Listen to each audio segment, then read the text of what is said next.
from Scott Shot Media. Today is Thursday, September 24th, and this is what is happening on the mountain. Brief overview of what you can expect today. Caltrans currently has 3 projects scheduled that might be affecting your traffic.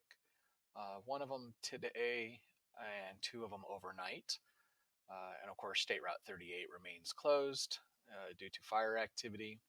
Weather's going to look great for the next few days. We are expecting low pressure system to move out of the area, replaced with a high pressure system, maybe some light Santa Ana wind conditions as the onshore flow transitions into an offshore flow. So a little warmer air, less humidity, and but we're not really expecting any additional fire danger from that. Eldorado Fire is holding at 22,600 acres with a significant increase overnight to 81%, which is great.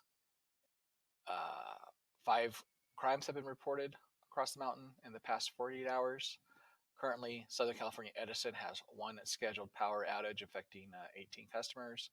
However, about 1,200 customers are still without power in the fire area of Mountain Home Village, Forest Falls, and Angeles Oaks area. And don't have the stats yet for today, but there were no new COVID-19 cases reported on the mountain yesterday. So that's it in a nutshell. If you have a few minutes to stick around, we'll go into greater detail, starting with traffic. Currently, there's one scheduled closure and one emergency closure. So starting with the emergency closure from Bryant all the way up here to Sugarloaf to Lakewood Road, you have to find a different way down the 38.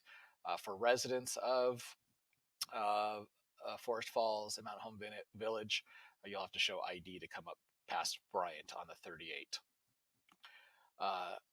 Also ongoing today, some landscape work on the 18, both upbound and downbound, down to 1 lane in each direction, just below the Crestline Bridge at Lower Bonnie Wee or Lower Bonnie Canyon until about 2:30 today. When they did it earlier this week, there was some backup. So just be careful, slow for the cone zone. Tonight and overnight, you'll see on the backside of the 138, they'll be down to 1 lane as Caltrans does a striping operation, and then an ongoing overnight project at the bottom of the 330 between 10 p.m. and 6 a.m. There'll be some temporary closures as Caltrans does some miscellaneous work down there. Weather is going to look great for the immediate future. No hazardous weather forecasted, just a bunch of sunny skies and maybe it's slightly above average temperatures, ranging in the mid to upper 70s throughout most of the mountain region. No strong Santa Anas are predicted. There will be a Santa Ana-like system setting up as a high pressure system moves in later in the weekend, which will transition us from an onshore flow, which typically brings cooler temperatures and higher humidities, to an onshore flow. Did I say that right? An offshore flow transitioning into an onshore flow. And that will be wind directions will change over the weekend. We might see some additional drift smoke as a result of that as well. But none of the gusts are expected to be greater than 10 miles an hour, so that doesn't present a significant hazard for us at all. For the next 7 days, the potential for a new start and the potential for growth on a fire, it remains moderate, which has been the same for the last month or so. We don't expect that to change anytime soon. San Bernardino National Forest is under extreme fire dangers and the closures that go along with that. The fire threat has been lifted for the Big Bear area, so there is a good chance that this weekend that the mountain will open up, that the forest will open up to guests. We haven't gotten the official notice yet, but that was scheduled to expire this week anyways. So with that, with the improvement on the containment of the fire and the reduction of the threat to big bear, there's a really good chance that the forest will reopen this weekend.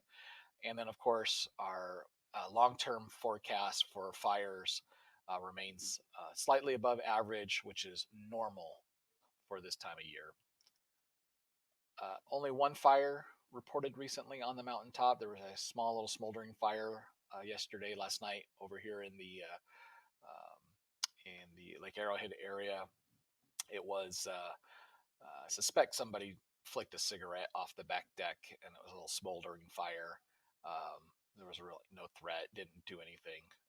So if you saw emergency equipment in the area last night of the villas, that's what was going on. The Eldorado Fire, holding at 22,601 acres, and a significant increase in containment up to 81%, which is really good news. We can expect to see some drift smoke over the weekend as the low pressure system moves out of the area and replaced by a high pressure system, which will cause the winds to change from a onshore flow to an offshore flow. So the winds will basically be coming from the desert across the mountains towards the ocean.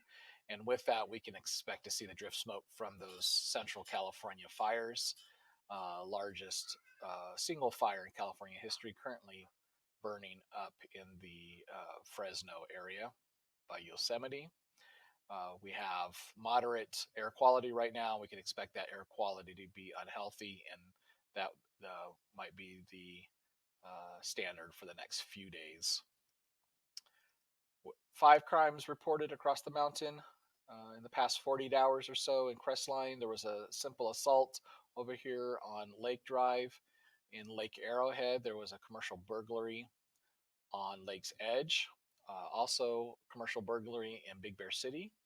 On North Shore, somebody wrote a bad check over here in Sugarloaf, and in Woodlands, not too far away, somebody's automobile was stolen on Ash Lane.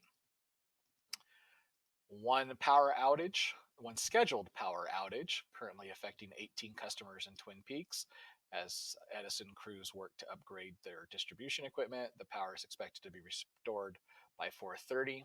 And then, of course, over here in the fire area, Angeles Oaks, Forest Falls, Mountain Home Village, there's almost 1,200 customers still without power as Edison crews work hard to get the infrastructure repaired that was caused by the fire.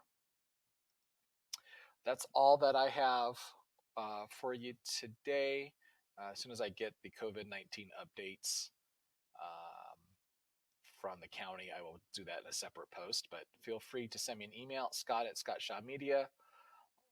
Text me or like what is happening on the mountain to get your daily updates and breaking news, or follow along on my other social media channels at Scott Shaw Media. Have a wonderful day.